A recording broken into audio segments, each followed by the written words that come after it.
chegou a hora, já estou aqui de novo, oh, sim, sempre com alegria para compartilhar um pouquinho do Evangelho com você. E hoje eu quero começar com o texto que está aqui bem no iniciozinho da Bíblia, livro do Gênesis, segundo capítulo, verso 18. Gênesis 2:18. O Senhor Deus disse ainda: não é bom que o homem esteja só. Farei para ele uma auxiliadora que seja semelhante a ele. Bendita a hora quando o Senhor disse essas palavras, vou repeti-las. Não é bom que o homem esteja só. Farei para ele uma auxiliadora que seja semelhante a ele. No relato da criação, logo após formar o homem, Deus observa algo essencial. Não é bom que o homem esteja só. Então ele decide criar a mulher não como inferior ou superior, mas como alguém que complementa, que caminha ao lado, que compartilha a vida. Desde tempos passados da humanidade, as diferenças entre homens e mulheres têm sido fonte de debates. Algumas pessoas olham para esse relato e concluem que, por ter sido criado primeiro, o homem é mais importante. Outras, ao contrário, afirmam que a mulher foi criada por último, como assim uma espécie de obra-prima final. Ambos os pensamentos acabam desviando o olhar da verdadeira mensagem bíblica. Deus não criou o homem para dominar a mulher, nem a mulher para competir com o homem. Ele os criou com o propósito de viverem em união e cooperação. O texto não diz que o homem precisava de um subordinado ou uma subordinada, mas de uma ajudadora idônea, ou no caso da versão que eu tenho aqui, uma pessoa que fosse auxiliadora semelhante a ele, uma companheira adequada, alguém que estivesse ao seu lado. A beleza da criação está na interdependência, está na reciprocidade. Um não é completo sem o outro.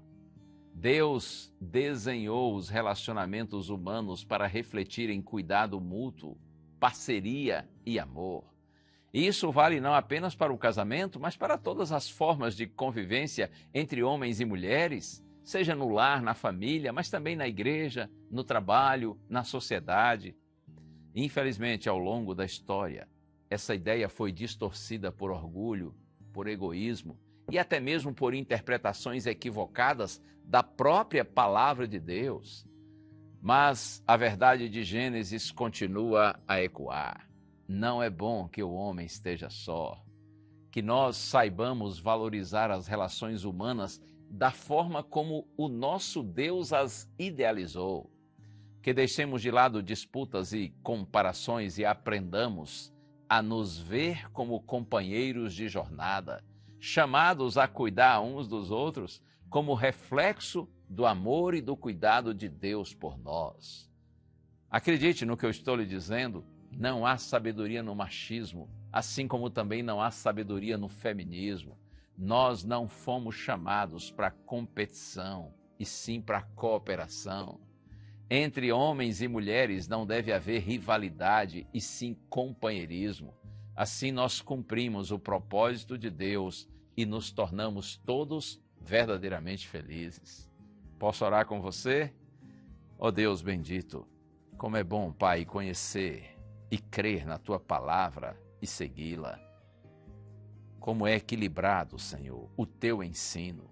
Ajuda-nos a assim vivermos, Senhor, olhando os nossos semelhantes com respeito, com bondade, com carinho, sabendo que não fomos chamados para competição e sim para a cooperação, não para a rivalidade, mas para o companheirismo. Coloca, Senhor, no coração de homens e mulheres que oram comigo agora esse sentimento, essa convicção e essa decisão. Oramos em nome de Jesus. Amém.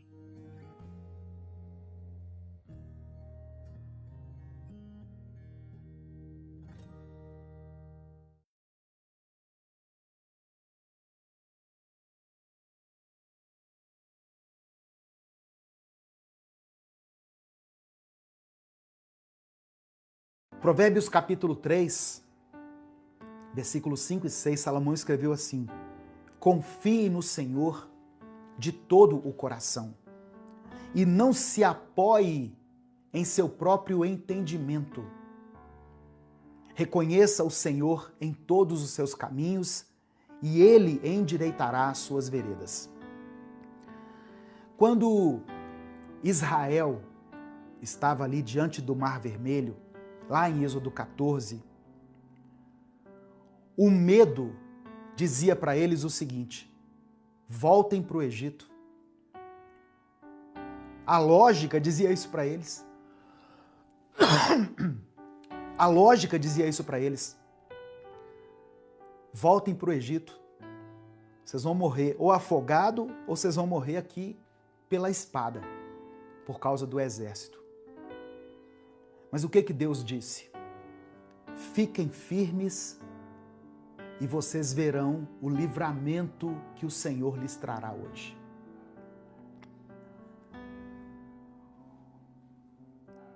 O perigo de buscar refúgio fora da vontade de Deus. A grande lição aqui, irmãos, de Jeremias 42, é que o Egito simboliza a confiança nas coisas do homem, na lógica humana, nos recursos humanos. O povo queria depender da força militar e das riquezas do Egito, mas Deus estava chamando eles para depender exclusivamente dele.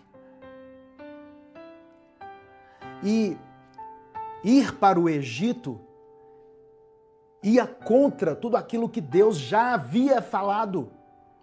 Lá em Isaías, no capítulo 31, no verso 1, Deus já tinha advertido: ai dos que descem ao Egito em busca de ajuda.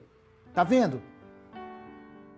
Que contam com cavalos, confiam nos seus carros porque são muitos, e nos seus cavaleiros porque são muito fortes, mas não olham para o Santo de Israel, nem buscam ao Senhor.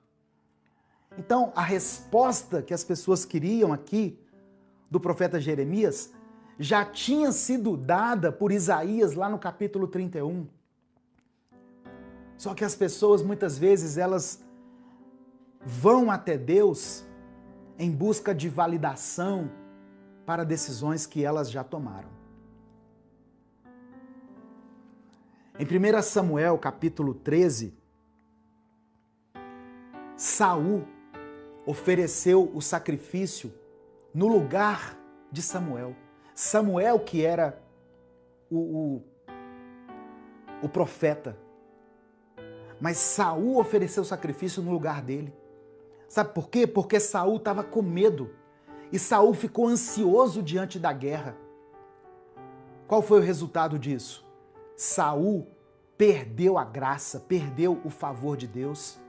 Foi destituído, foi rejeitado por Deus. Quem busca refúgio só nas coisas humanas, no dinheiro, nos contatos, quem busca apoio somente nessas coisas, mas não consulta a Deus, essa pessoa pode até ter um alívio assim momentâneo, mas ela vai perder a paz verdadeira. Quantas pessoas hoje que estão passando por crises, e aqui eu falo de crises, pode ser em várias áreas da sua vida. Quantas pessoas diante de uma crise buscam atalhos ilícitos, fazem alianças com pessoas erradas, buscam por caminhos mais fáceis, mas assim elas acabam colhendo destruição. Não é verdade? Então, obediência só de palavras